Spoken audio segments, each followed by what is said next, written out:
o estudo de hoje, ele tem por título A Morada da Glória de Deus. Vocês estão visualizando bem. Irmã Carla, está visualizando direitinho o estudo? Sim, visualizando. Amém. E esse estudo, eu creio que nós não vamos conseguir terminar ele hoje, mas o objetivo dele é nós compreendermos à luz da Bíblia, do Espírito de Profecia, o significado, né, de templo, de santuário, de igreja, de casa, de edifício e de morada, átrio e altar. Todos esses são sinônimos dentro da palavra de Deus. Mas conforme eu falei, provavelmente não vai ser possível terminar esse estudo hoje. Ele vai ser dividido em 2 ou 3 estudos, conforme o estudo anterior foi dividido em 2. Nós vamos começar com o que está escrito em Gênesis, capítulo 1, no versículo 26. A palavra de Deus está escrito assim: E disse Deus, façamos um homem à nossa imagem, conforme a nossa semelhança. Aqui, a divindade, ela decide criar, né? Nós tínhamos parado no estudo anterior, tínhamos falado do grande conflito que teve início no céu, que foi um conflito de palavras entre Miguel, que é o nosso príncipe, o arcanjo Miguel, que é o próprio Jesus Cristo, e entre Lúcifer, que foi outrora um anjo de luz, mas que se rebelou contra o evangelho eterno, né? E agora nós estamos diante do grande conflito cósmico, em que 2 evangelhos, então, seriam propagados. De um lado, o evangelho eterno, onde as 3 pessoas da divindade, o trio celestial, né? Deus Pai, Deus Filho e Deus Espírito Santo estariam propagando o evangelho eterno. E no livro Desejado de Todas as Nações, Ellen White, ela diz que antes mesmo da fundação do mundo, a divindade já tinha tomado a decisão de colocar o plano da redenção, né, para que ele fosse desenvolvido. Porque a divindade, na sua onisciência, conhecendo tudo o que ia acontecer, eles sabiam que Lúcifer se rebelaria, sabiam também que o homem cairia em pecado, mas eles já tinham provido um plano. E hoje nós vamos entrar nessa segunda parte da criação, porque a divindade começa criando no céu, né? Nós vimos no estudo passado que eles criaram os milhares de anjos, né? Todos com o poder da palavra, porque tudo foi criado através da palavra. E agora, depois da rebelião que acontece no céu, a divindade resolve criar na terra. E em Gênesis capítulo 1, versículo 26, Moisés deixa bem claro aqui, quando Jesus, ele falou, façamos um homem à nossa imagem, conforme a nossa semelhança. Então, esse era o plano original da divindade, de Deus.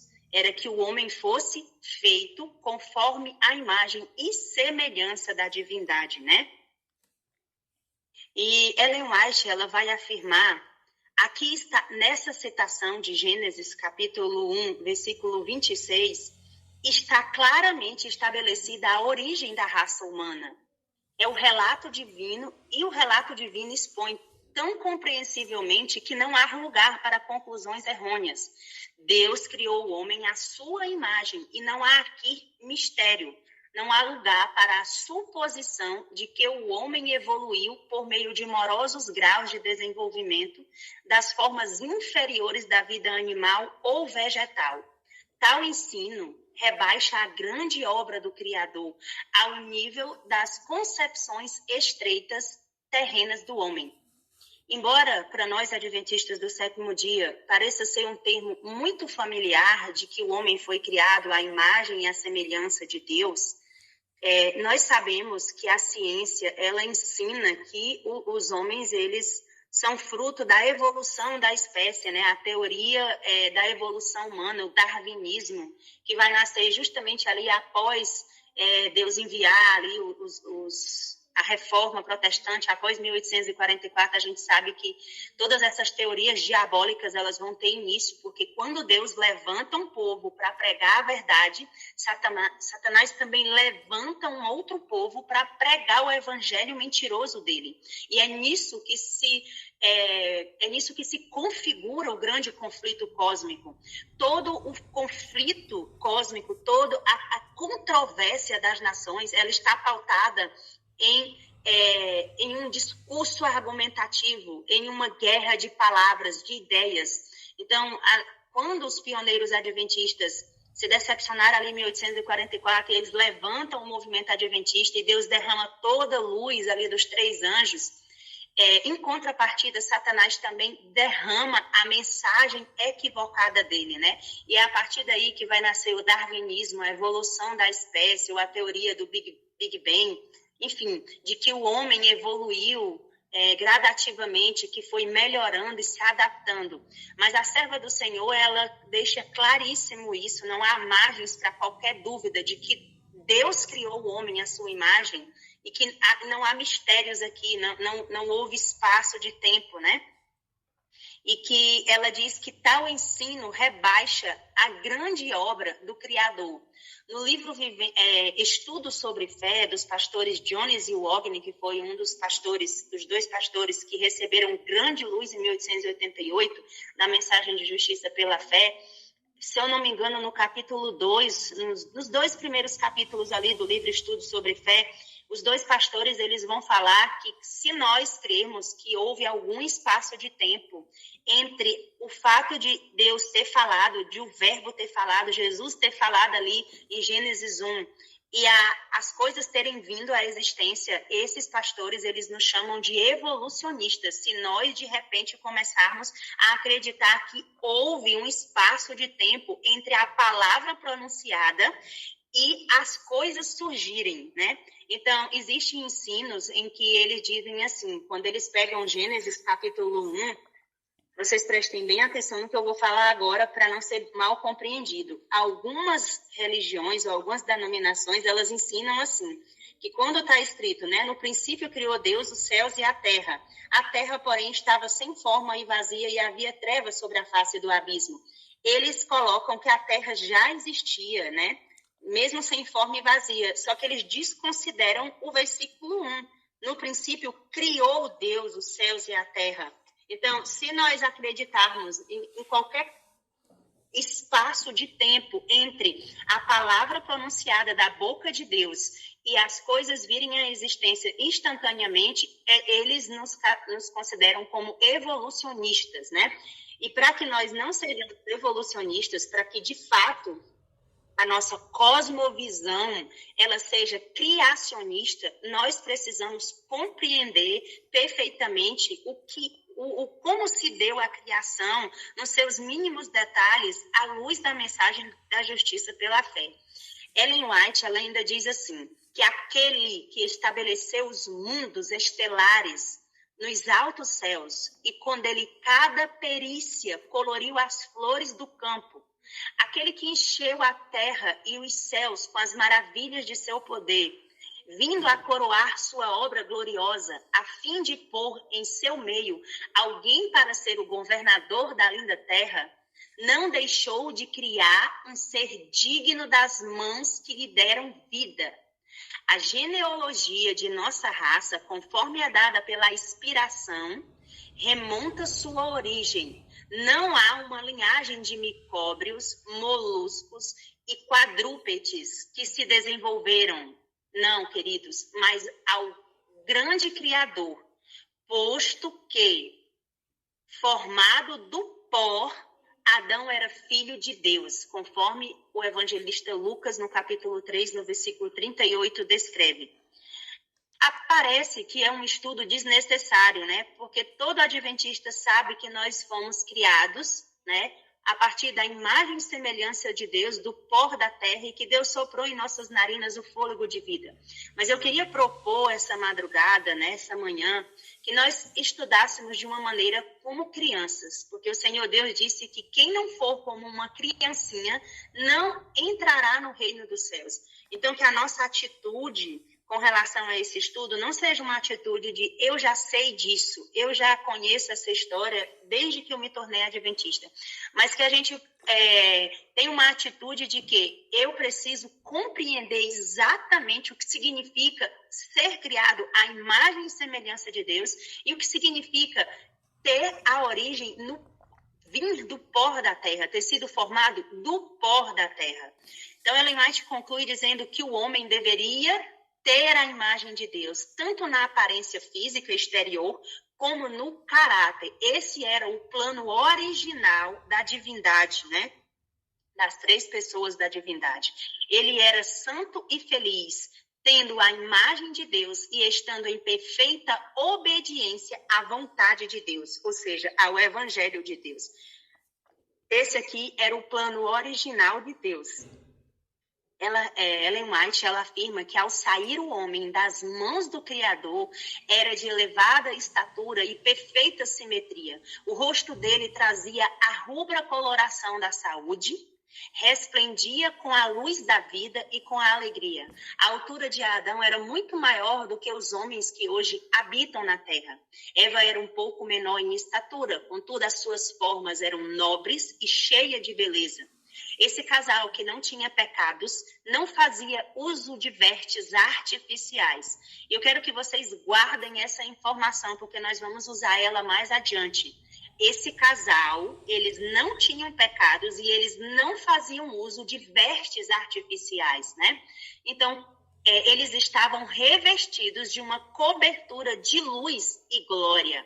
Eles não se percebiam que estavam sem roupas, porque as roupas que eles usavam eram as roupas que o próprio Senhor tinha provido para eles, roupas de glória, uma cobertura de luz.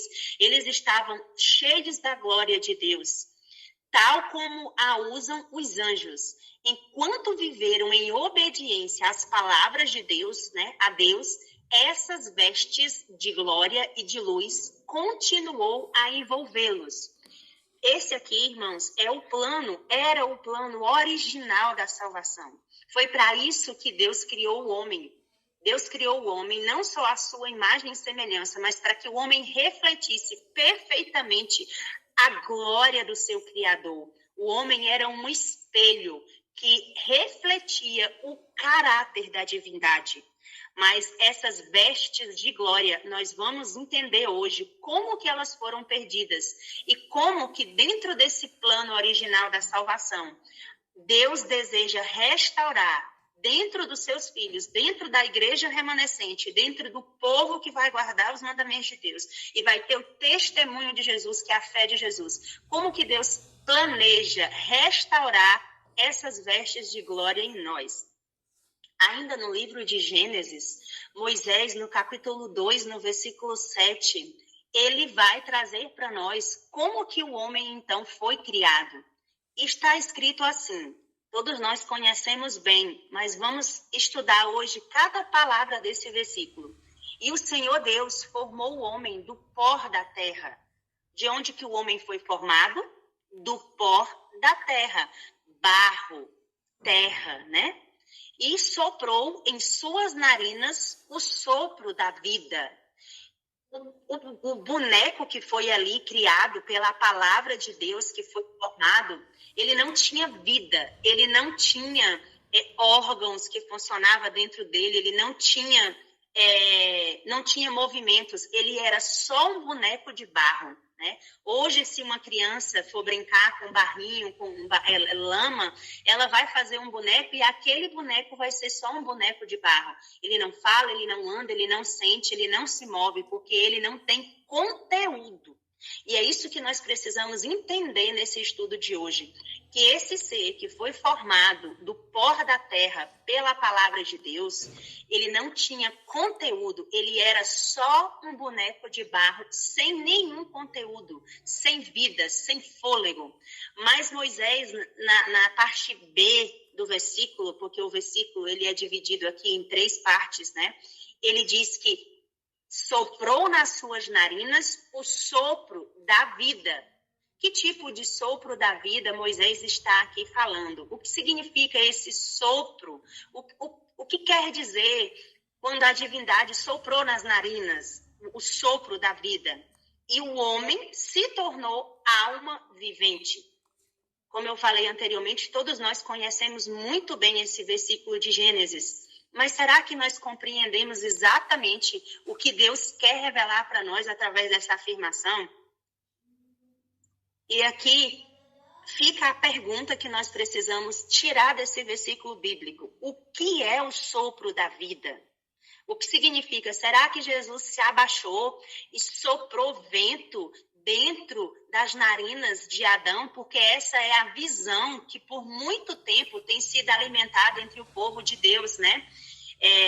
Algumas pessoas até dizem assim, que trazendo certa dúvida sobre a forma como o homem foi criado, mesmo entre o povo adventista. Eu já vi afirmações dizendo assim, que Deus trouxe todas as coisas à existência pelo poder da palavra, mas o homem, como era especial, Deus formou com as suas próprias mãos e se abaixou e soprou ali nas narinas dele o fôlego de vida. Só que a gente não para racionalizar o que é um sopro de vida e que, de fato, Deus não formou com as mãos o homem.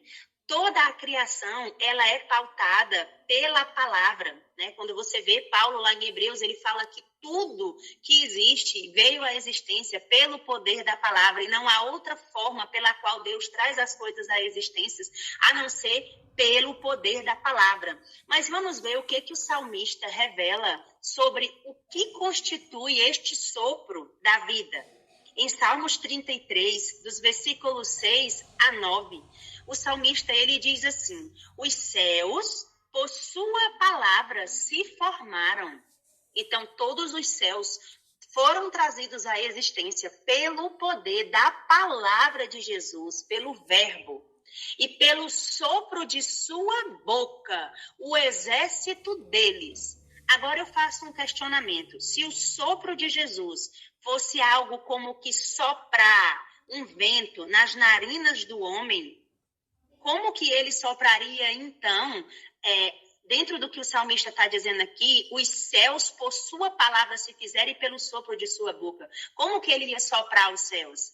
Na realidade, o próprio salmista vai explicar dentro do salmo. Ele diz assim, pois ele falou e tudo se fez. Ele ordenou e tudo passou a existir. O salmista está nos explicando como que as coisas, como que todo o processo da criação está pautado. Essa é a mensagem mais fundamental que nós precisamos estar compreendendo e que nós precisamos entender, não só para a nossa salvação, mas para a salvação da nossa família e para a salvação do mundo todo. Porque o anjo de Apocalipse 18, que vai encher a terra com muito poder, ele vai trazer justamente esta mensagem. Esta é a mensagem de Mateus 24, 14. E será pregado esta mensagem. E então virá o fim. O fato de Jesus estar se demorando, aparentemente, que não é uma demora, a Bíblia diz que não retarda o Senhor a sua promessa, como alguns a julgam, mas antes ele é longânimo e misericordioso, não querendo que nenhum de nós pereça, mas que todos nós alcancemos a vida eterna. É justamente porque o povo de Deus, a igreja que o Senhor levantou na terra para ser a luz do mundo, não estava compreendendo o processo da criação da maneira que Deus deseja que compreendamos. E é por isso que Deus enviou esses dois pastores, Jones e Wogner, em 1888, trazendo luz a respeito dessa mensagem. É por isso que o Senhor levantou uma profeta e ela escreveu tantos livros. E essa manhã eu também queria reforçar, irmãos, um apelo que eu faço para vocês. Leiam a série Conflitos, de Ellen White, todos os livros que compõem a série Conflito, começando pelo Grande Conflito, Desejado de Todas as Nações, Atos dos Apóstolos, Patriarcas e Profetas e também História da Redenção. Nós necessitamos ter este conhecimento, porque sem esse conhecimento nós não vamos ter uma plataforma segura para compreender exatamente esse processo da mensagem de justiça pela fé. Então, é um apelo que eu faço a vocês, que vocês se tornem cada vez mais dependentes da palavra de Deus dos testemunhos da profeta de Deus e menos dependente daquilo que é falado nos estudos ou daquilo que é ensinado nos vídeos, nos grupos e etc. Que nós possamos ter totalmente a dependência na palavra de Deus. Então, quando o salmista aqui, ele explica, pois ele falou e tudo se fez, ele ordenou e tudo passou a existir. O salmista está explicando como que a divindade traz todas as coisas à existência, através da palavra, através da fala, do verbo. Ele ordena e tudo passa a existir. Ele fala e tudo passa a existir. E quando o salmista traz essas duas situações, onde ele diz que os céus por sua palavra se fizeram e pelo sopro da sua boca, na realidade isso se trata de quiasma judaico, porque a Bíblia, quando ela foi escrita, Deus, ele tinha dado todo um sistema para o povo judeu. O povo judeu, eles viviam pautado numa algo chamado de economia judaica. Se vocês tiverem dúvidas sobre esse assunto, quem tem um aplicativo do Espírito de Profecia pode colocar a palavra economia judaica na lupa e você vai ver centenas de textos bíblicos onde Ellen White ela vai discorrer acerca do que se tratava a economia judaica. Dentro da economia judaica existia, irmãos, Deus tinha estabelecido todo um sistema pelo qual o povo judeu deveria ser pautado. O sistema do tabernáculo, a educação do povo judeu, tudo, a questão da higiene deles, tudo eles eram diferentes do resto do mundo.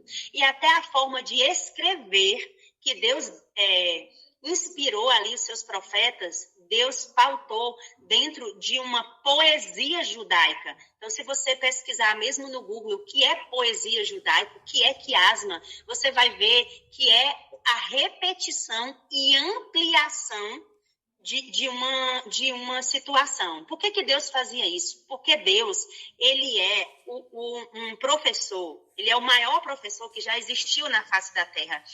Por isso que ele foi chamado de rabi, de mestre.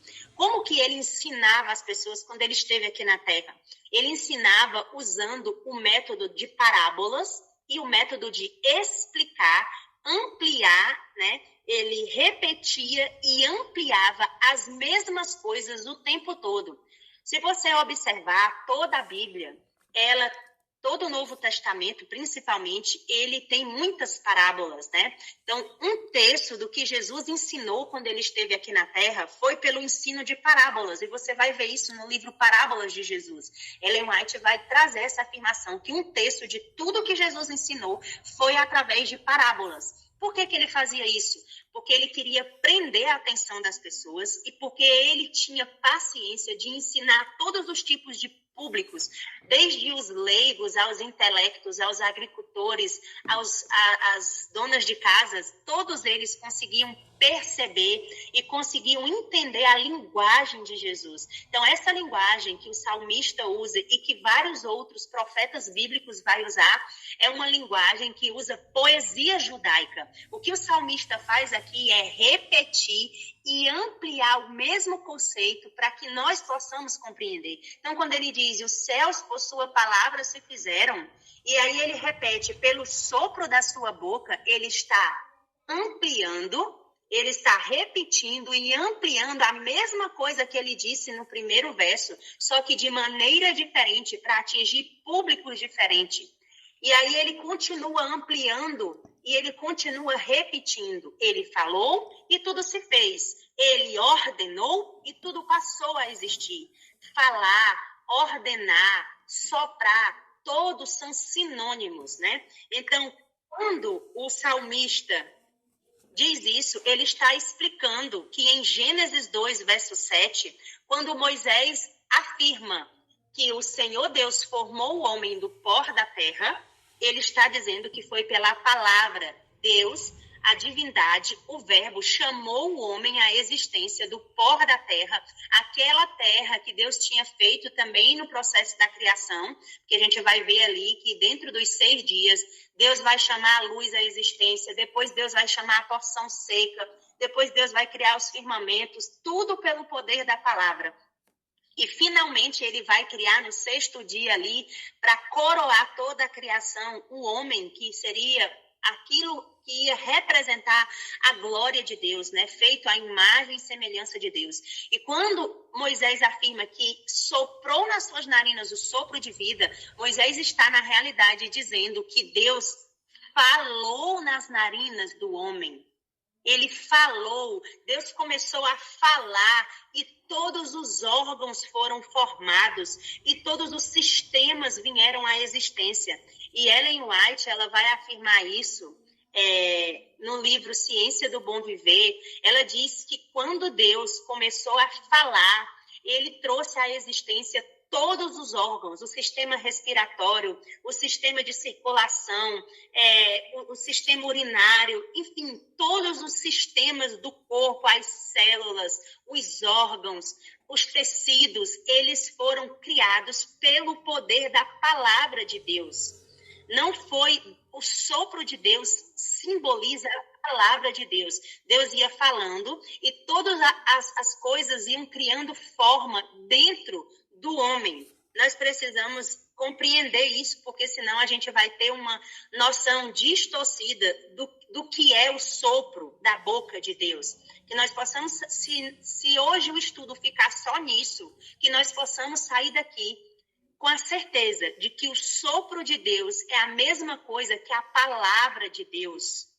E que tudo no nosso corpo foi formado a partir do comando da fala e da voz de Deus. Em Gênesis capítulo 1, vai trazer justamente esse conceito para nós. Quando Moisés diz assim, no princípio, ou seja, no princípio de quê? No início, ali no primeiro dia, né? Criou Deus o céu e a terra. E como foi que Deus criou?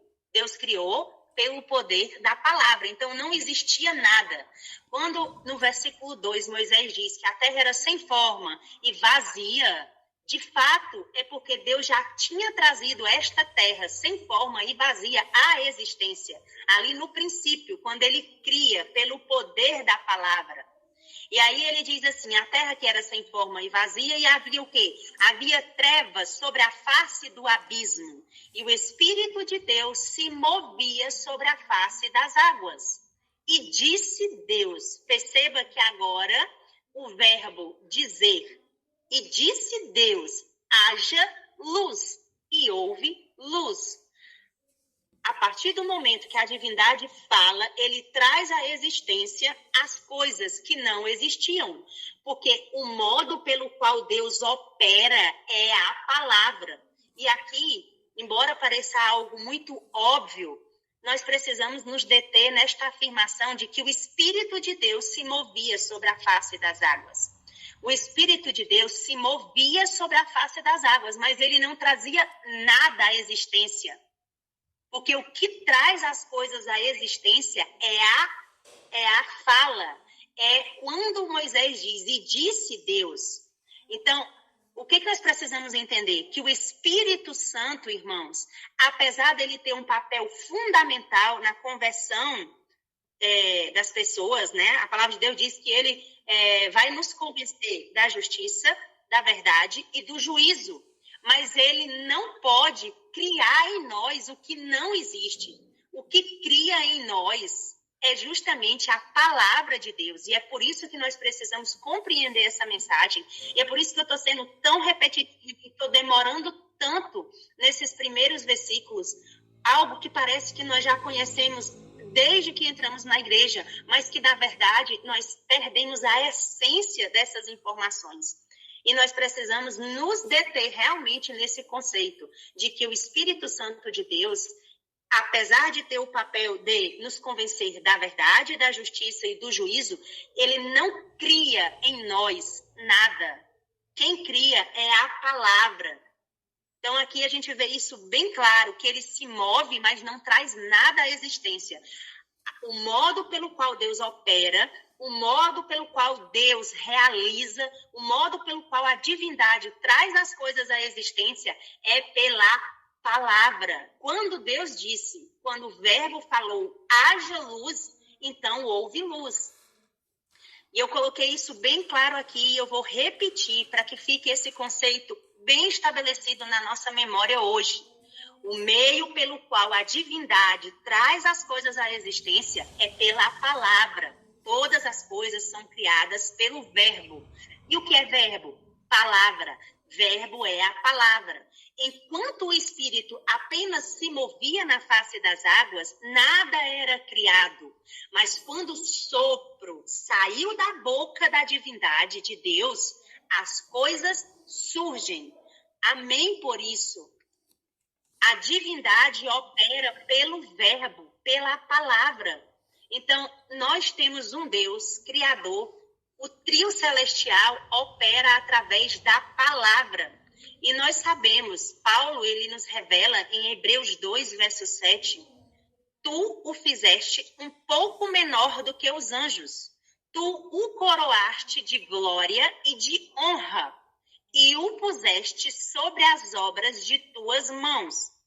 Então, Paulo aqui, ele está falando acerca da coroa da criação, que foi o homem, né? No final do sexto dia, antes de Deus descansar, ele vai coroar a sua criação, tudo aquilo que ele tinha trazido à existência, ele vai coroar justamente com o homem. Ele trouxe o homem à existência pelo poder da palavra e ele formou todo o homem pelo sopro de sua boca, né? E aqui quando ele diz assim, puseste sobre as obras de tuas mãos, não é que Deus formou o homem com as suas mãos, mas ele está aqui fazendo uma referência de que tudo foi criado a partir de Deus e a partir da palavra de Deus. Ainda Paulo, em Hebreus 11, ele diz assim, através da fé, olha só, através da fé. E o que é fé? Nós precisamos voltar ao conceito de fé. O que é que os dois pastores, Jones e Wagner, no livro Estudo sobre Fé, o que é que eles afirmam que é fé? Fé é acreditar que a palavra de Deus é autorrealizável, que ela cumpre o que ela disse que faria. Então, Paulo, em Hebreus, ele diz assim, através da fé, entendemos, ou seja, acreditamos que os mundos foram moldados, os mundos, não foi só o planeta Terra, todos os mundos que nunca caíram, que nunca pecaram, todos eles e todos os anjos e todo o exército de anjos foi moldado, formado, trazido à existência pela palavra de Deus, de modo que as coisas que são vistas não foram feitas das coisas que aparecem. Veja só, esse conceito que Paulo traz é um conceito muito maravilhoso. Os seres humanos, Deus deu as capacidades intelectuais, Deus deu o raciocínio, Deus deu a razão, Deus deu as faculdades superiores. E o homem pode criar. O homem pode criar carros, o homem pode criar celulares, o homem pode construir prédios e uma capacidade de criar muito linda. Só que o homem, ele cria tudo a partir de alguma coisa. Para ele criar um carro, ele precisa de elementos. Eu não saberia aqui dizer exatamente quais, mas ele precisa de ferro, de fios, ele precisa de tinta, ele precisa de elementos que já existem para poder trazer à existência um carro. Mas Deus, ele não precisa de que exista alguma coisa para ele chamar à existência aquilo que não existe. É isso que Paulo está tentando nos explicar aqui. Ele diz que, de modo que as coisas que são vistas não foram feitas das coisas que aparecem. Então, tudo que Deus criou, por ele ser o autor e consumador da nossa fé, por ele ser o grande criador de tudo, ele não precisa de matéria-prima. Ele mesmo criou a matéria-prima. Perceba, de que o homem foi criado? Do pó da terra. Mas quem criou o pó da terra? Deus. Quando ele disse, e apareça a porção seca. Quem criou a porção seca? Deus. Ele criou isso de alguma coisa? Não. Os próprios pensamentos dele foi que trouxeram à existência a matéria, que foi a porção seca, que vai dar origem ao homem.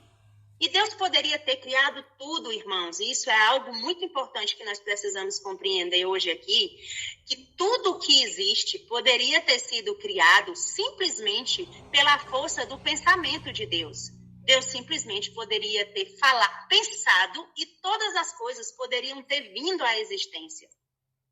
Mas Deus, Ele quer nos ensinar porque Ele é o nosso modelo.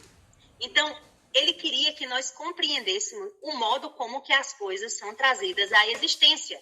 E o modo como as coisas são trazidas à existência é através da palavra. Sendo Ele o nosso modelo, Ele não podia trazer as coisas à existência pelo pensamento.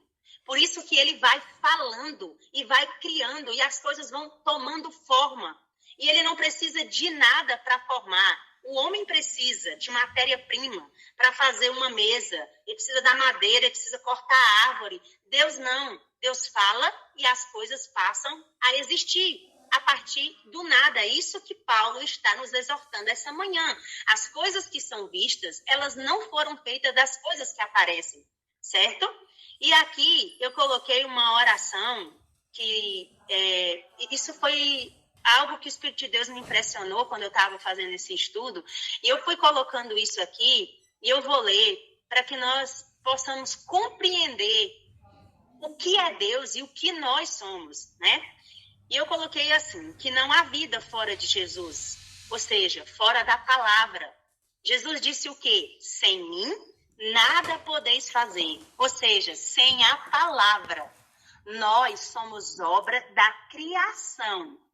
Nós somos nada, nós somos pó, nós somos barro. Essa é a nossa origem, barro, pó. Nós somos criaturas, seres criados para um único propósito, refletir a glória e o caráter de Deus.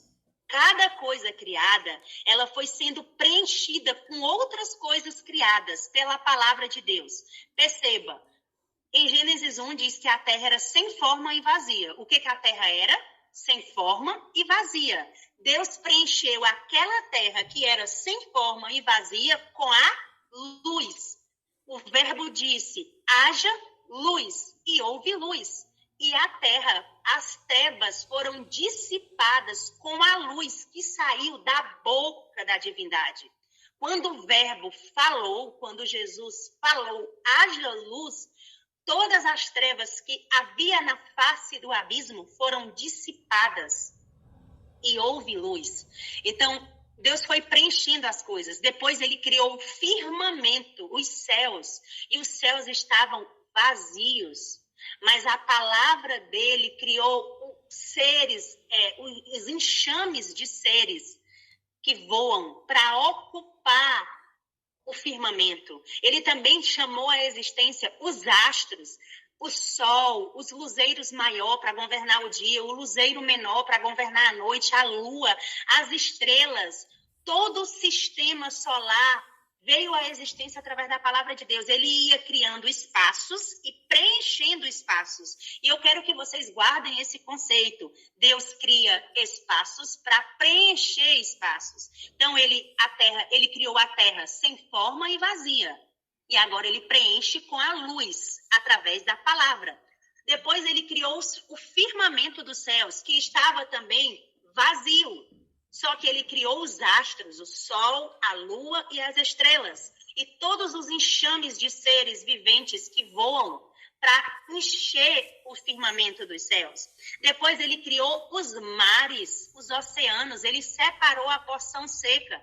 Mas os oceanos estavam vazios. Só que ele vai trazer à existência algo para preencher esses oceanos. Todos os seres que estão nos oceanos, que têm vida, foi Deus que trouxe a existência para preencher o vazio dos oceanos.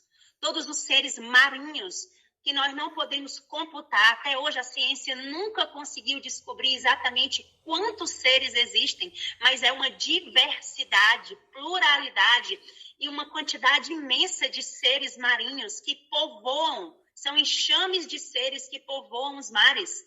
Deus preencheu os mares. Depois Deus criou a relva, a grama, e ela também estava vazia, não havia nada na porção seca. E Deus vai trazer a existência através da palavra, os animais. Deus vai trazer os animais domésticos, os animais selváticos, os animais que rastejam para preencher o espaço vazio que ele tinha deixado na terra.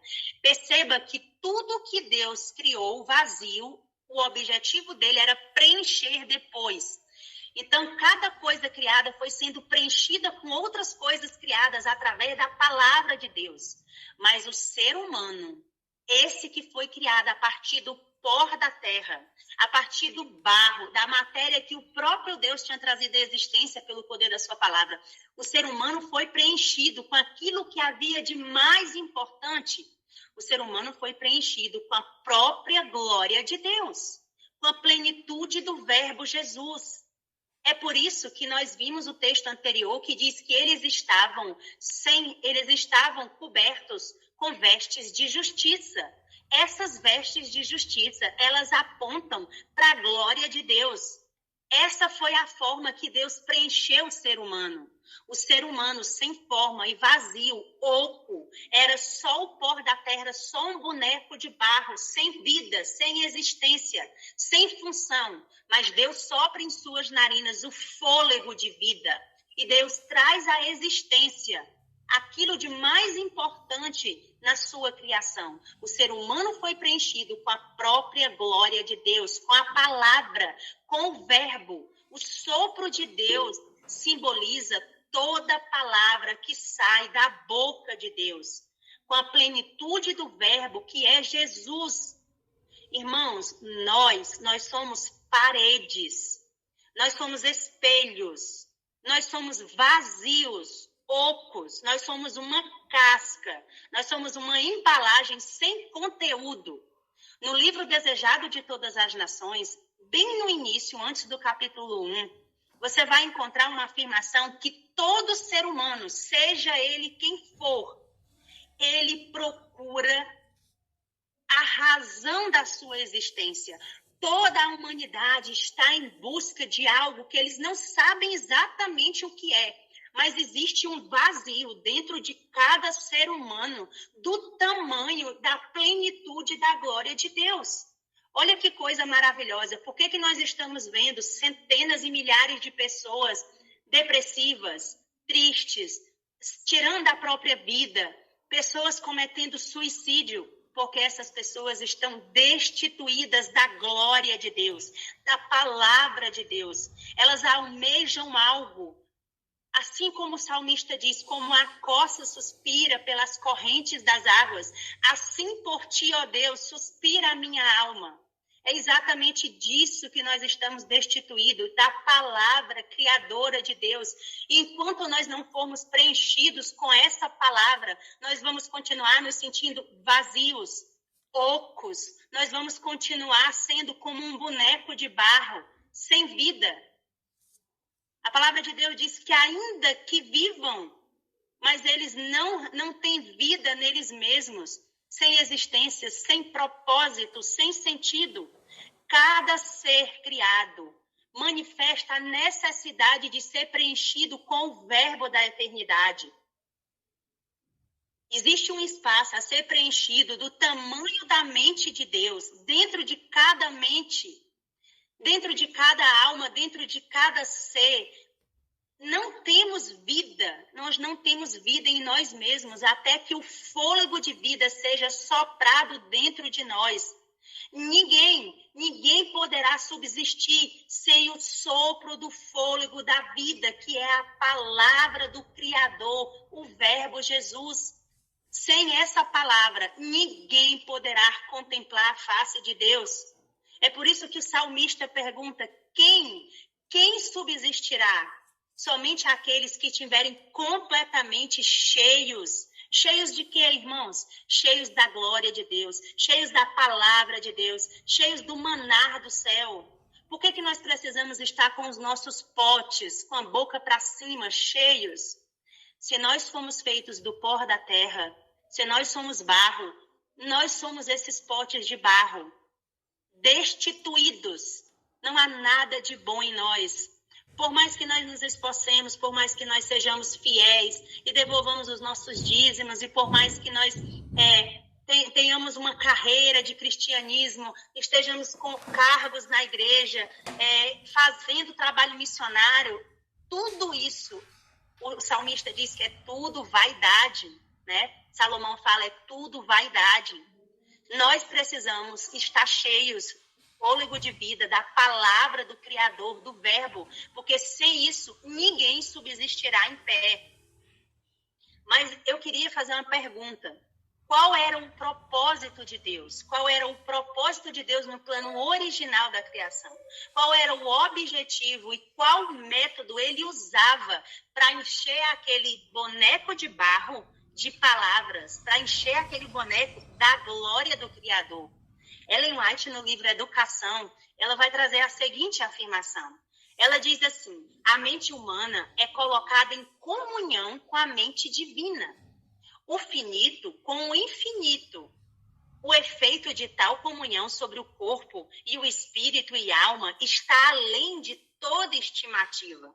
Então, qual que era o propósito de Deus? O propósito de Deus era que a mente daquele ser finito, que era o homem, fosse colocada em comunhão com a mente divina, que era a mente infinita, e que o efeito da comunhão dessas duas mentes, ela traria sobre o corpo e o espírito, ela traria justamente a glória de Deus. O efeito de tal comunhão sobre o corpo, espírito e alma está além da nossa estimativa. Esse era o plano original da criação.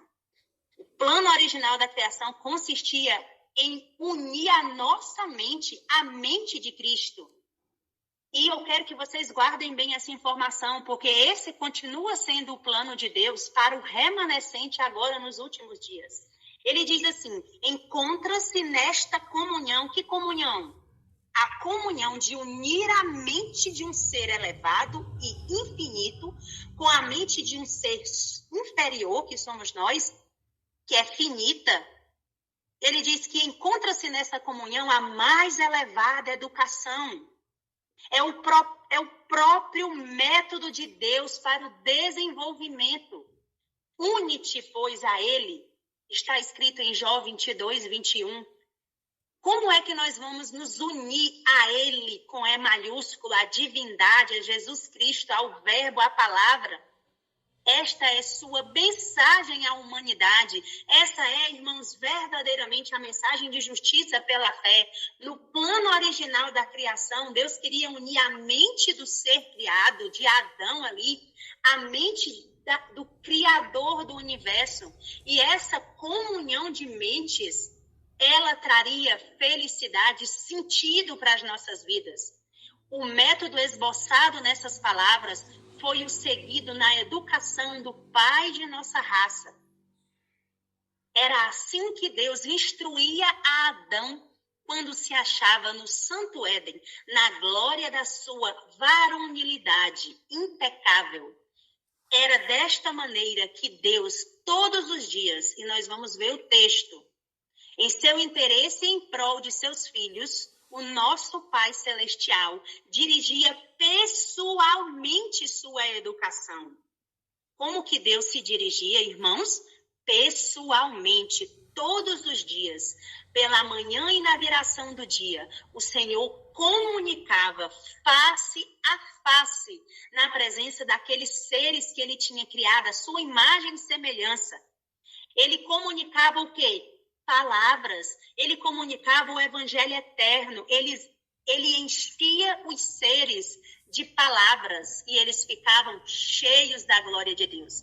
E eu queria corrigir agora um assunto do estudo anterior, quando eu falei que os seres não podiam contemplar a divindade. Eu me equivoquei. Os seres que não podiam contemplar a divindade eram só os seres caídos. Então, todos os seres criados, eles foram criados, né, à imagem e semelhança de Deus, e antes do pecado, eles podiam contemplar a Deus face a face, inclusive os anjos. Agora, após o pecado, no livro Desejado de Todas as Nações, Ellen White vai colocar que, após o pecado, não foi mais possível essa comunicação face a face. inclusive dos anjos. Os anjos que caíram, a terça parte que se rebelou, não foi mais possível para eles, após a exclusão do céu, contemplarem a face de Cristo, porque eles tinham pecado, e o pecado, a palavra de Deus diz que o pecado faz separação entre nós e Cristo.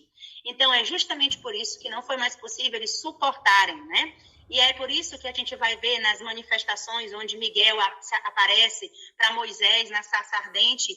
Moisés, como Moisés era um pecador, Moisés não suportaria ver a glória de Deus, né? Assim como vários outros homens do Antigo Testamento. Eu só queria deixar isso registrado aqui, porque uma irmã entrou em contato comigo e ela trouxe textos e realmente eu concordei que ela estava certa e que eu tinha me equivocado, tá bom? Só para esclarecer. Então, aqui no livro Educação, Ellen White diz que em seu interesse, em prol dos seus filhos, o nosso Pai Celestial dirigia pessoalmente a sua educação. Muitas vezes eram eles visitados por seus mensageiros, os santos anjos, e deles recebiam conselhos e instrução. Outras vezes, caminhando pelo jardim com a fresca do dia, ouviam a voz de Deus e face a face entretinham comunhão com o Eterno. Este aqui, irmãos, era o plano original da criação. Que os homens, criados à imagem e semelhança de Deus, eles pudessem ser educados pelos professores, que seriam os anjos, e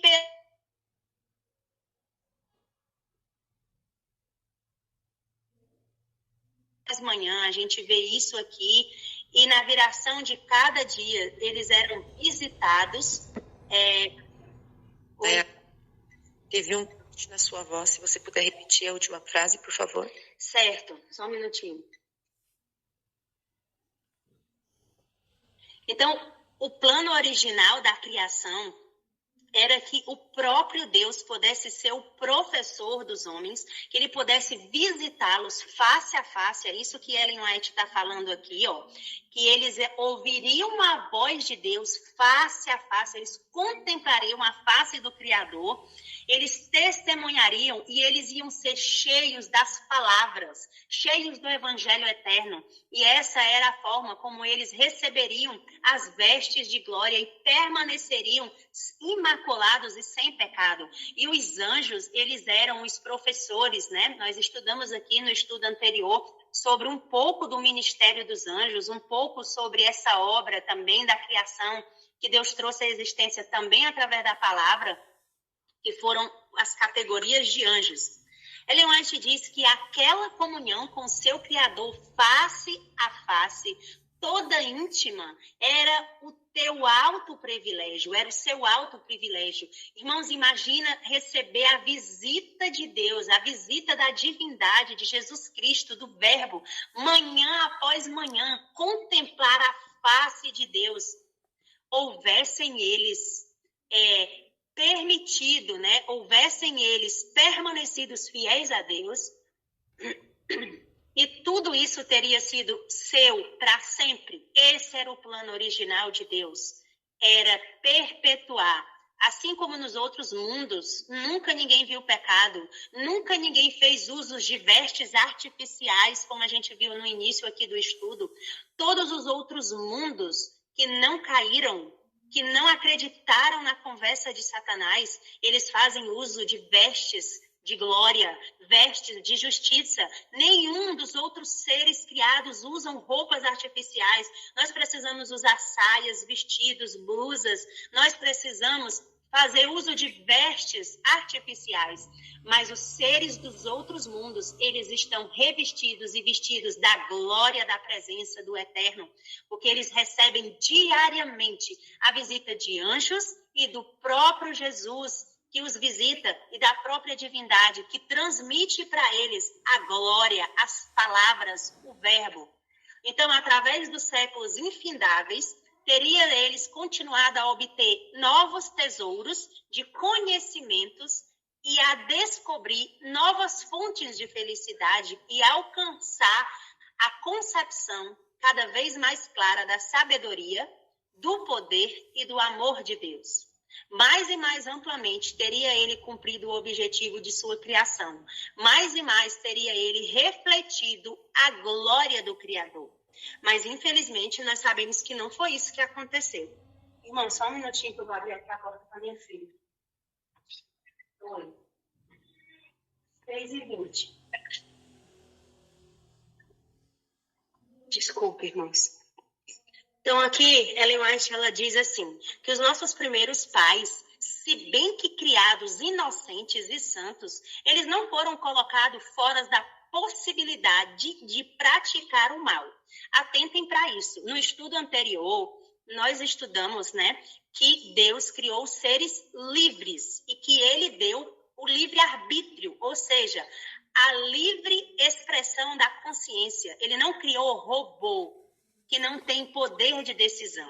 Então, assim como os anjos não eram obrigados a prestar culto e adorar a Deus, os seres humanos criados, que eram um pouco menor que os anjos, também não eram obrigados a permanecer na adoração. Eles tinham o exercício do livre-arbítrio. E é por isso que a árvore do conhecimento do bem e do mal foi colocada no Éden. Ela constituía o teste pelo qual os nossos primeiros pais deveriam passar. Aquela árvore era necessária que ela estivesse ali para que o exercício da liberdade, sendo todo o governo de Deus pautado sobre a lei da liberdade, então a lei da liberdade ela não obriga ninguém a seguir. Eles precisavam escolher, porque Deus criou seres racionais e ele nos deu o exercício da escolha. E é por isso que Deus os fez como seres morais livres, capazes de apreciar a sabedoria e benignidade de seu caráter e a justiça de suas ordens, com ampla liberdade de prestar obediência ou recusá-la. Eles deviam desfrutar da comunhão com Deus e com os santos anjos. Antes, porém, que pudessem tornar-se eternamente livres do perigo, deviam ser provada a sua fidelidade. E como que essa fidelidade foi provada? Justamente através da árvore do conhecimento do bem e do mal, que foi colocada ali no jardim do Éden. Aquela árvore foi colocada ali, irmãos, para que pudesse ser testado a fidelidade de Adão e Eva à palavra de Deus. Todo o conflito, ele está pautado em palavras. Então, Deus, todas as manhãs, ele visitava os dois moradores da terra, face a face, ele comunicava os seus ensinamentos, face a face, ele transmitia a glória dele, a luz que irradiava do ser dele para os homens. E esses homens, Adão e Eva, no caso, eles foram comunicados, eles foram avisados do que tinha acontecido no céu. Os anjos instruíram eles acerca do conflito e acerca da expulsão de Lúcifer e a terça parte dos anjos. E, inclusive, quando eles foram alertados acerca da árvore do conhecimento do bem e do mal, Ellen White deixa muito claro de que eles sabiam que aquela árvore era necessária que fosse colocada ali justamente para que o exercício da vontade livre deles fosse conferido. Porque se Deus não tivesse colocado a árvore do conhecimento do bem e do mal, então eles seriam seres presos. Eles não teriam a opção de não servir a Deus. E aí Deus seria realmente um tirano, porque ele cria seres e não coloca a liberdade nesses seres. Em Gênesis, no capítulo 2, no versículo 25, Moisés ele faz a seguinte afirmação. Ele diz que esses seres, Adão e Eva, eles estavam os dois nus, o homem e sua mulher. E eles não estavam envergonhados, Nós vimos no início que eles não usavam roupas artificiais. E por que eles não usavam roupas artificiais? Justamente porque eles estavam revestidos, cobertos com a glória de Deus. E não era necessário eles usarem roupas artificiais. Eles estavam revestidos de uma cobertura de luz e glória, conforme Ellen White já nos revelou. Em Gênesis, no capítulo 3, no versículo 7, aqui é revelado, então, o momento em que os olhos desses dois seres foram abertos. E aí você diz assim, mas os olhos deles já não estavam abertos, eles não eram conhecedores do mal, eles só conheciam o bem, Revestidos dessas vestes de glória, eles não tinham conhecimento do mal. Mas Moisés afirma no capítulo 3, no versículo 7, que os olhos de ambos, né, de Adão e Eva, foram abertos. Abertos para quê? Para eles conhecerem também o mal, porque eles escolheram experimentar do fruto do conhecimento do bem e do mal. E eles souberam que estavam nus, porque eles perderam imediatamente, a partir do momento que eles deixaram de acreditar na palavra de Deus, no verbo, a partir do momento que eles deixaram de acreditar no evangelho eterno, em todas as orientações que Deus tinha feito para eles fizeram Deus de mentiroso, porque quem não acredita na palavra de Deus o faz mentiroso. E o que aconteceu? Este homem e esta mulher, quando eles perceberam esta nudez, que na realidade simboliza a perca da glória de Deus, quando nós pecamos, nós perdemos a glória de Deus. Eles cozeram ou colheram para ele folhas de figueiras, folhas de figo, e eles fizeram para si aventais. Esse é o primeiro momento registrado no texto bíblico, aonde o homem e a mulher, eles fabricam para eles vestes, para substituir as vestes de glória que eles tinham perdido. Perceba, eles estavam nus e não percebiam, porque eles estavam vestidos das vestes de glória, das vestes de justiça, da própria palavra que saía da boca de Deus. Mas a partir do momento que eles não acreditam nessa palavra, a partir do momento que eles deixam de acreditar no verbo, na palavra, e eles comem do fruto, e nós conhecemos bem essa história, eles perdem essas vestes e eles descobrem que estão nus. E imediatamente eles preparam vestes a partir das folhas da figueira. Só que essas vestes, elas eram vestes artificiais. Elas não podiam cobrir realmente o pecado. Elas eram vestes ali temporárias, né?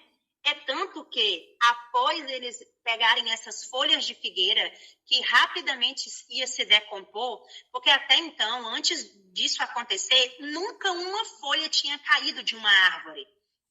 Só que agora, por causa do pecado, todas as folhas iriam começar a cair, os frutos iriam começar a apodrecer, as folhas iam amarelar, iam murchar, iam apodrecer também.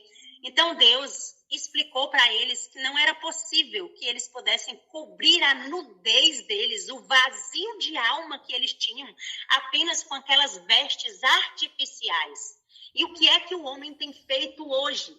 Toda a humanidade, vez após outra, tem para si provido folhas de figueiras, vestes artificiais que apodrecem, que se deterioram, empregos, faculdades, dinheiro, casamento, fama, drogas, tudo que nós temos buscado é a tentativa de cobrir a falta, de colocar vestes das quais nós perdemos. Mas imediatamente ali o verbo, que é Jesus, ele disse: o pecado, o salário do pecado é a morte. Vocês pecaram, vocês deixaram de acreditar no verbo, na palavra, para acreditar no evangelho de Satanás. E nós conhecemos bem essa passagem que está lá em Gênesis, né? No capítulo 2, onde a serpente tem o diálogo com a mulher. E ali a serpente, que representa o próprio Satanás, ele vai introduzir o evangelho anátema. Pela primeira vez na criação da terra, Satanás vai introduzir a sua palavra. Quando ele aparece ali para a mulher na forma de serpente, né? Ele vai contrariar as palavras que Deus tinha dito para a mulher. E eu estou procurando aqui o versículo de Gênesis, do diálogo de Satanás, onde ele fala para a mulher o oposto do que Jesus tinha falado, né? Eu não estou encontrando aqui o versículo, quando a gente está com pressa.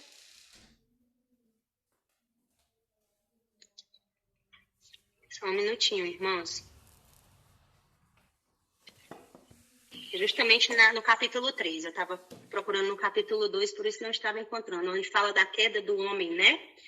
E no versículo 5, ali, o primeiro erro da mulher foi porque ela desobedeceu a palavra de Deus, né? Deus tinha falado para ela não sair de perto do marido, todos nós conhecemos bem esse texto, mas ela saiu, né, distraída, e ali ela começou a apreciar aquela árvore, e quando a serpente começou a falar com ela, era para ela ter corrido, porque se ela tivesse corrido e ido em busca do marido, ela não teria caído na artimanha de Satanás. É por isso que a palavra de Deus em Tiago diz assim,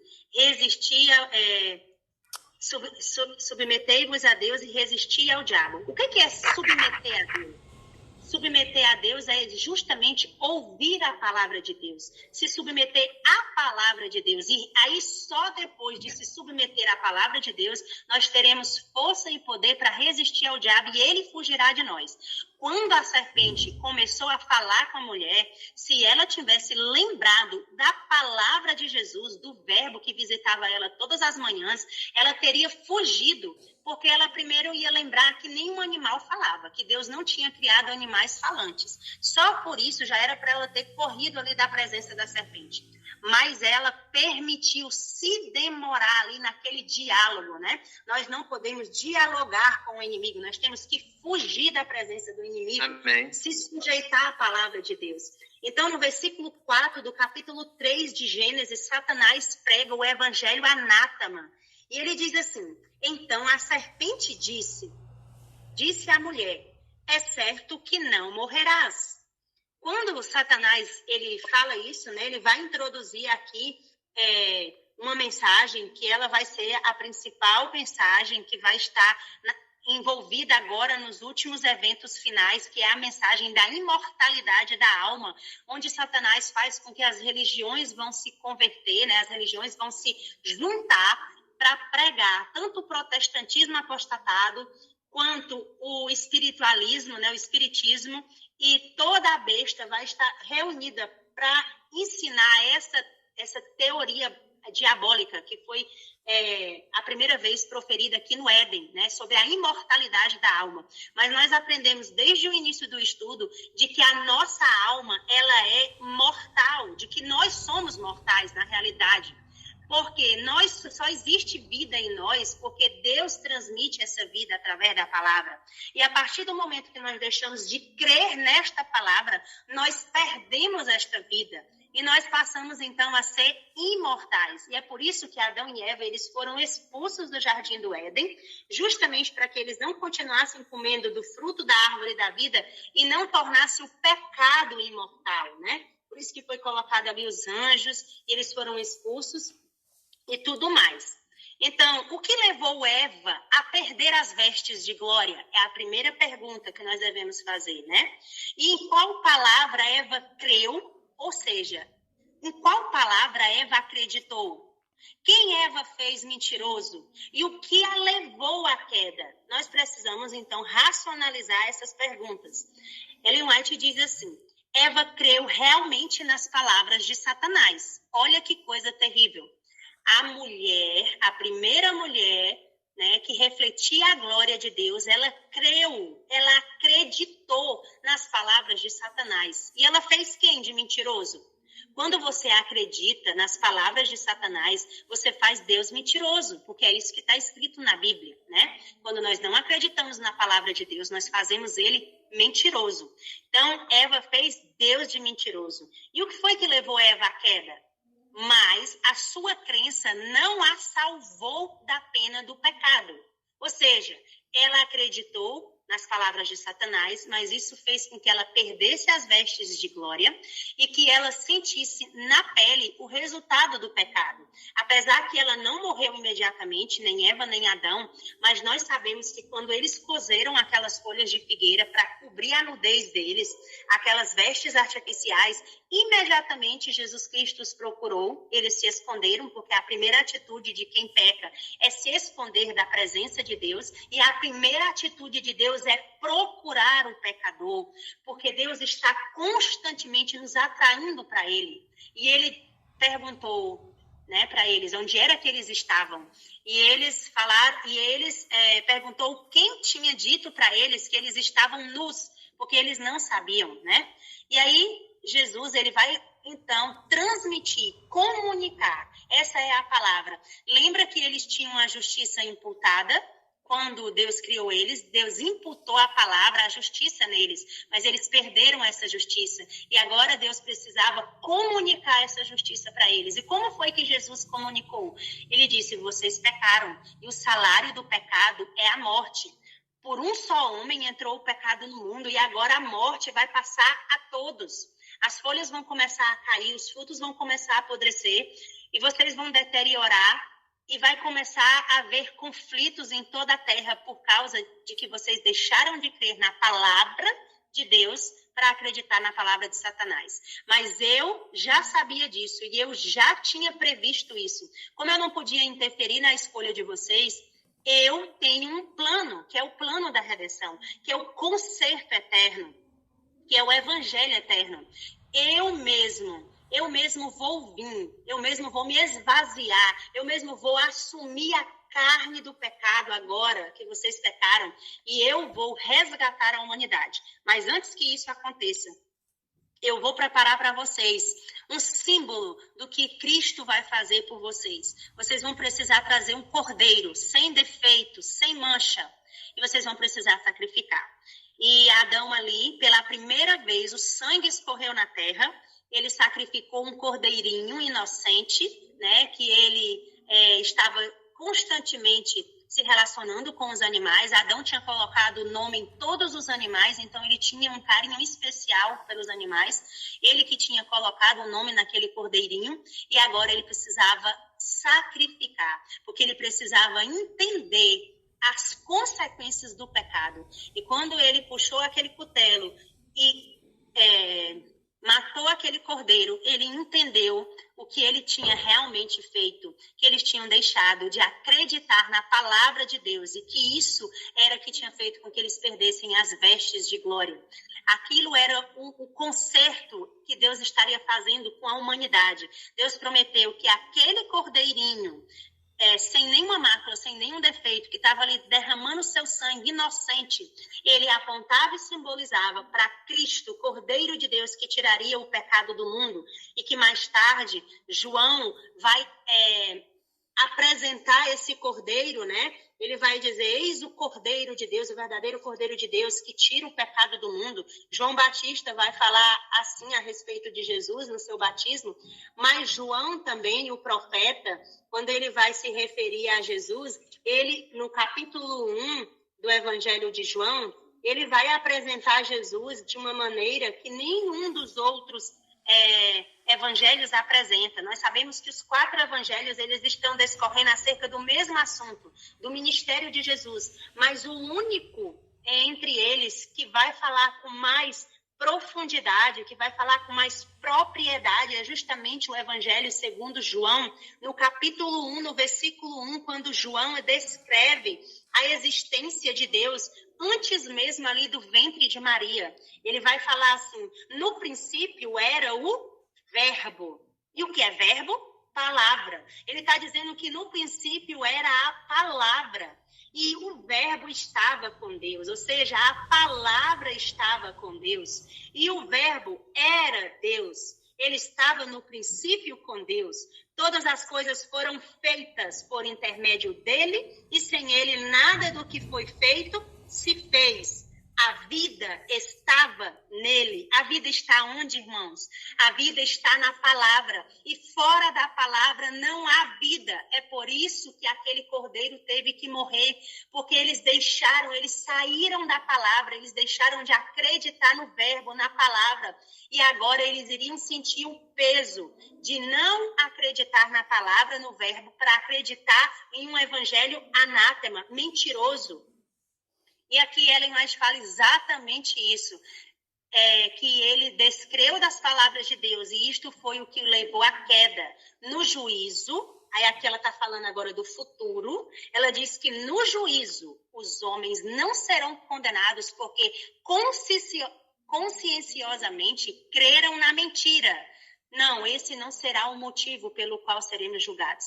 Mas porque não acreditaram na verdade, porque negligenciaram a oportunidade de aprender o que é a verdade. Que Deus tenha misericórdia de cada um de nós, que nós não venhamos a ser estes que Ellen White diz que serão condenados, não porque creram na mentira, mas porque não acreditaram na verdade, porque negligenciaram a oportunidade de aprender o que é a verdade. Que Deus tenha misericórdia de cada um de nós.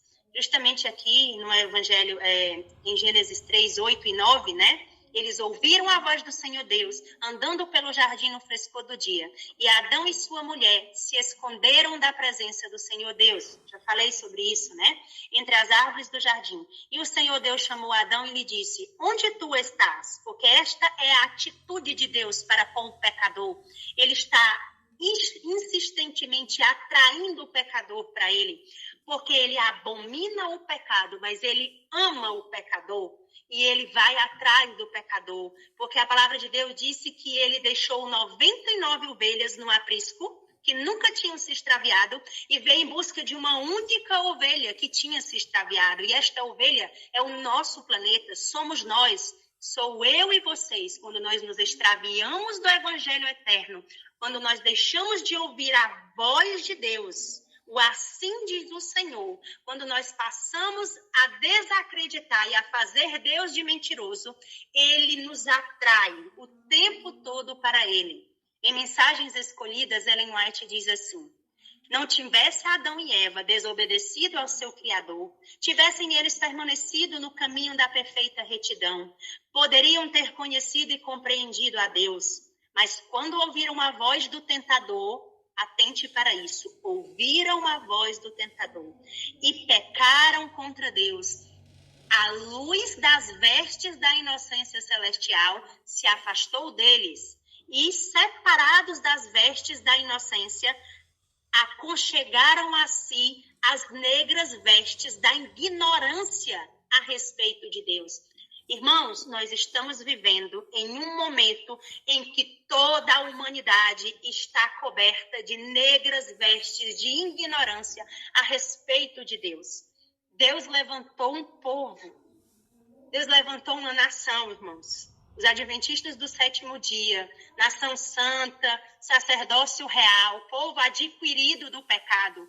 Nós temos uma missão de fazer com que essas vestes negras de ignorância a respeito de Deus, que elas sejam dissipadas. E a única maneira de dissipar as trevas é através da palavra de Deus, é no haja luz. Deus disse haja luz em Gênesis 1, 3, e as trevas foram dissipadas. A clara e perfeita luz que até aí os tinha circundado, tinha iluminado todas as coisas que se aproximavam, mas privados dessa luz celeste, a posteridade de Adão não pôde por mais tempo reconhecer o caráter de Deus em suas obras criadas. Nós precisamos nos levantar e resplandecer a luz. O Senhor Deus disse que nós somos a luz do mundo, que nós somos o sal da terra.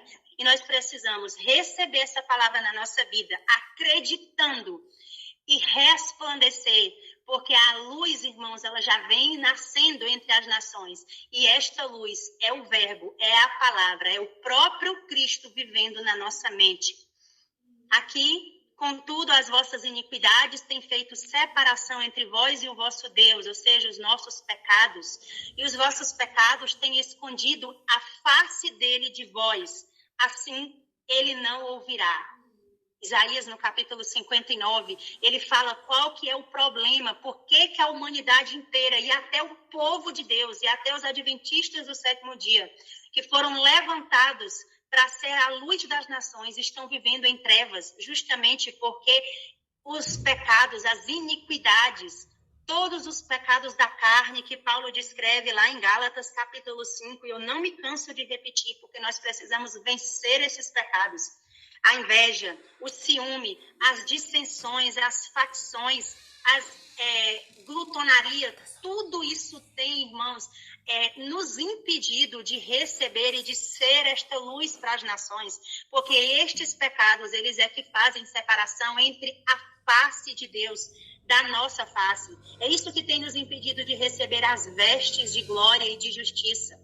No Desejado de Todas as Nações, Ellen White diz que a comunicação do Espírito é a transmissão da vida de Cristo. Ele reveste o que o recebe com os atributos de Cristo. Perceba que perfeição. Olha o que a serva de Deus está declarando para nós. Olha que promessa maravilhosa. Ela diz que a comunicação do Espírito é a transmissão da vida de Cristo. E o que é a comunicação do Espírito, irmãos? Nada mais é do que receber o maná do céu, a palavra que desce do céu como um pão vivo. Ela reveste o que recebe com os atributos de Cristo. É por isso que Paulo disse, nós temos a mente de Cristo. Unicamente os que são assim ensinados por Deus, os que possuem a operação interior do Espírito. Não é o que eu faço por mim mesmo, mas é o que a palavra de Deus opera dentro de mim. É uma operação interior do Espírito, em cuja vida se manifesta a vida de Cristo. Lembra que nós somos barro, que nós somos pó, que nós não temos nada, que nós somos destituídos da glória.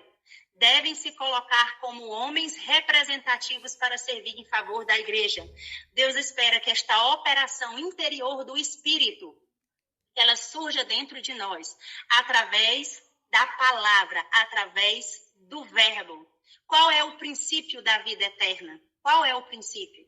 Ellen White diz que os que veem a Cristo em seu verdadeiro caráter, os que veem, os que enxergam, os que veem a Cristo em seu verdadeiro caráter, e o recebem no coração, ou seja, na mente, eles têm vida eterna, porque a vida está em Cristo. Nós lemos em João capítulo 1 que a vida está em Cristo, e fora de Cristo não há existência.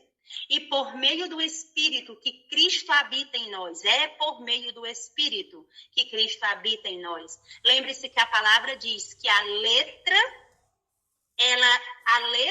da palavra, ela mata, mas o Espírito vivifica, e nós precisamos do Espírito da palavra, que é Cristo que habita em nós, e o Espírito de Deus recebido no coração, ou seja, na mente, pela fé. E o que é fé? Acreditar que a palavra é autorrealizável, que ela tem poder para cumprir o que ela fala.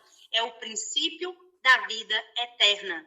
Então, no que consiste o plano da salvação? O que é a redenção?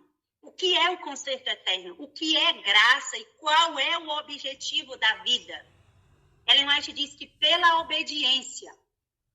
desobediência, na realidade, porém isto se perdeu. Com o pecado, a semelhança divina se deslustrou. Lembra que nós fomos feitos à imagem e semelhança de Deus, mas o pecado fez com que nós perdêssemos esta semelhança, obliterando-se quase, ou seja, quase que tudo. Por isso é que nós estamos hoje tão distante da realidade para a qual nós fomos criados. Ela diz que enfraqueceu-se a capacidade física do homem e a sua capacidade mental se diminuiu. Ofuscou-se-lhe a visão espiritual, e é por isso que Paulo diz que agora nós vemos como num espelho, mas que quando os nossos olhos forem abertos e nós vamos ver face a face, olha que promessa maravilhosa, tornou-se o sujeito à morte, todavia a raça humana não foi deixada sem esperança. Aleluia! Por infinito amor e misericórdia foi concebido o plano da salvação, ou seja, concedendo-se um tempo de graça. E nós estamos, irmãos, exatamente agora, no final deste tempo de graça, no fim do tempo do fim, no fim do tempo da graça. Nós estamos quase findando os 6.000 anos que o Senhor Deus destinou para que a história do pecado seja resolvida. Restaurar no homem a imagem do seu autor, levá-lo de novo à perfeição em que fora criado, promover o desenvolvimento do corpo, espírito e alma para que se pudesse realizar o propósito divino da sua criação. Esse aqui é o plano da redenção. Restaurar no homem a imagem de Deus, levá-lo de novo à perfeição que fora criado e promover o desenvolvimento do corpo, do espírito e da alma. Por isso que o Senhor Deus diz, eu é que sei que planos tenho para ti, planos de fazer prosperar, planos de vida e não de morte, para que se realize o propósito divino na sua criação. Tal deveria ser a obra da redenção. Este é o objetivo da educação e o grande objetivo da vida, a qual todos nós almejamos. Para Adão, a oferta do primeiro sacrifício foi uma cerimônia dolorosíssima. Sua mão deveria erguer-se para tirar a vida, a qual unicamente Deus podia dar. Foi a primeira vez que ele testemunhava a morte e fazia que, se ele tivesse sido obediente... Foi a primeira vez... Abre aí para mim, por favor. Tem alguém com o microfone ligado. Sua mão deveria erguer-se para tirar a vida, a qual unicamente Deus podia dar. Foi a primeira vez que testemunhava a morte e sabia que, se ele tivesse sido obediente às palavras de Deus, a Deus, não teria havido morte de homem nem de animal. Ao matar a inocente vítima, aquele cordeirinho, tremeu com o pensamento de que o seu pecado deveria derramar o sangue do imaculado Cordeiro de Deus. Esta cena deu-lhe uma intuição mais profunda e vívida da grandeza de sua transgressão. Que coisa alguma, a não ser a morte do amado Filho de Deus, poderia expiar o nosso pecado. E maravilhou-se com a bondade infinita que daria tal resgate para salvar o culpado. Uma estrela de esperança iluminou o futuro tenebroso e terrível e o aliviou de sua desolação total. Patriarcas e Profetas 64. Irmãos, Adão percebeu aqui, no ato em que ele sacrificava aquele cordeiro inocente, o quão terríveis são os nossos pecados. Ele percebeu que esta cena deu-lhe uma intuição mais profunda e vívida da grandeza de sua transgressão. E esse deve ser o sentimento que o remanescente deve ter. Justamente de preferir morrer do que pecar. Porque se nós não desenvolvermos este mesmo sentimento, nós não receberemos essa graça de Deus. Nós continuaremos destituídos da glória de Deus, mas Deus, ele quer nos vestir com essas vestes de glória novamente. Deixa eu só ver aqui o horário, porque já são quase 7 horas. E nós estamos na metade do estudo. Como eu pensei, realmente não vai dar tempo de passar o estudo todo. Eu vou parar aqui nos textos seguintes. Ellen White diz que Adão foi ordenado que ensinasse a seus descendentes o temor do Senhor. E por seu exemplo e humildade e obediência, levá-los a considerar altamente as ofertas que tipificavam um Salvador que deveria vir. Adão cuidadosamente entesourou. Olha que palavra interessante. Ellen White diz que nós precisamos entesourar os textos bíblicos de modo a fazer um mural de proteção, um mural de promessas bíblicas, um mural de palavras da rocha eterna, de verbo. E Adão cuidadosamente entesourou o que Deus lhe havia revelado. Deus comunicou pela fala, Adão entesourou na sua mente e oralmente ele transmitiu a seus descendentes, a seus filhos e filhas. E isso por muito tempo, por mais de 20 gerações, por mais de 25 gerações. Não existia Bíblia, não existia Antigo Testamento, Novo Testamento, nem Espírito de profecia. Os próprios profetas, porque Adão aqui também vai ser um profeta, porque o ato de ser profeta é o ato de profetizar, e profetizar é falar da palavra de Deus. Então, quando nós oralmente transmitimos os ensinos bíblicos, nós estamos profetizando. Não profecias inéditas, mas nós estamos transmitindo aquilo que está escrito, aquilo que o Senhor nos revelou através da Bíblia e dos testemunhos de Ellen White. Então, Adão, ele fez isso por muito tempo. Sabemos que Adão viveu quase 1000 anos, E que as gerações seguintes, elas ouviram da boca de Adão toda a história da entrada do pecado no mundo, de como que eles perderam as vestes de justiça, as vestes de glória, e de como que Deus providenciou vestes para ele, Sabemos que aquele cordeiro que foi morto, a pele dele ali, a pele daquele cordeirinho inocente serviu para vestir Adão e Eva. Deus arrancou aquelas folhas de figueira e ele disse: estas folhas são vestes artificiais e elas não cobrem a nudez de vocês, mas as vestes do cordeiro, ela vai cobrir temporariamente até que o verdadeiro Cordeiro de Deus morra e novamente vocês tenham o direito de receber face a face a glória de Deus. Então, Adão e Eva foram vestidos pelas vestes que o próprio Cristo, que o próprio Verbo proveu através daquela pele daquele cordeirinho indefeso. Eu quero dizer para vocês que Adão morreu na promessa. Adão morreu na certeza da ressurreição. Ele não alcançou o nascimento do verdadeiro cordeiro, que era Jesus Cristo. Adão desceu ao pó da terra, assim como Eva e vários outros descendentes dele, assim como Sete, que foi o substituto da promessa, e todos aqueles outros, Noé, todos eles morreram e foram justificados pela fé. Felizes, eles não viram Jesus nascer para cumprir a promessa do resgatador, mas eles morreram acreditando, convictos de que Jesus morreria, de que Jesus daria o seu sangue em resgate da humanidade que tinha caído, para que novamente eles pudessem ter as vestes de glória. Eu tenho certeza que eles estarão, nós sabemos que eles estão no mural dos salvos, e que naquela manhã da ressurreição, na ressurreição dos justos, eles vão abrir os olhos e contemplar a justiça pela qual eles morreram acreditando que eles foram salvos. Por isso, não por obras para que ninguém se glorie, mas unicamente pela graça, unicamente pela fé. Uma fé que nos habilita a desenvolver os frutos da justiça. Nós vamos parar aqui na lâmina 36. Deixa eu só ver se é isso mesmo. Isso mesmo, na lâmina 36, aqui nós vemos todo o conceito do que são a glória de Deus, do que são as vestes de justiça, do que o homem perdeu. Nós vimos todos esses conceitos hoje. E no próximo estudo, irmãos, nós vamos dar continuidade a esse estudo maravilhoso. Eu vou pedir agora àqueles que tiverem condições de se ajoelhar para nós orarmos, para encerrar esse estudo, e depois eu abro a oportunidade para algum comentário ou pergunta, tá bom? Oremos então. Bendito Deus e amado Pai, graças te damos, Senhor Deus, pela tua palavra, Senhor Deus, que é vida e que nos habilita, Senhor. Te damos graças pelo plano da redenção, por a tua misericórdia, Senhor, pelo resgate da humanidade.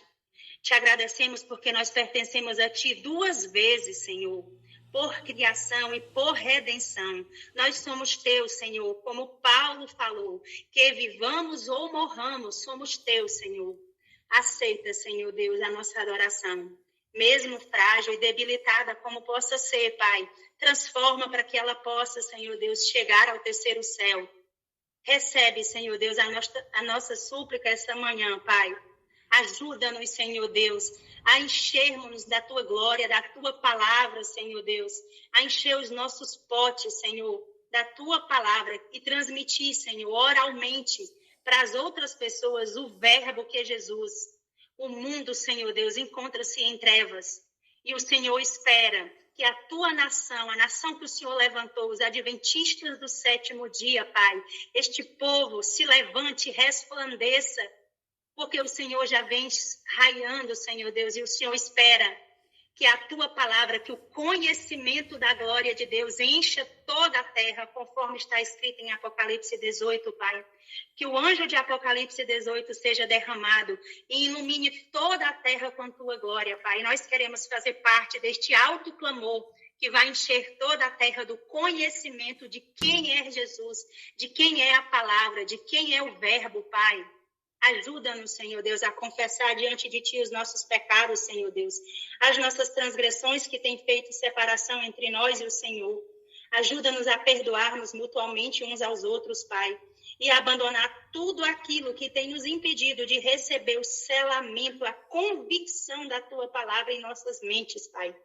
Este dia nós nos entregamos em Tuas mãos, entregamos a nossa vontade, Pai, e pedimos que o Senhor venha fazer morada, Senhor, na nossa mente, no nosso corpo, que é o templo do Teu Santo Espírito, conforme Paulo disse. Fica com cada um que está aqui, que esteve, já precisou sair para trabalhar, com cada um dos pedidos que foram feitos mais cedo, Pai, e derrama sobre nós o Teu Espírito. É isso que nós te imploramos, Pai, pelos méritos de Cristo.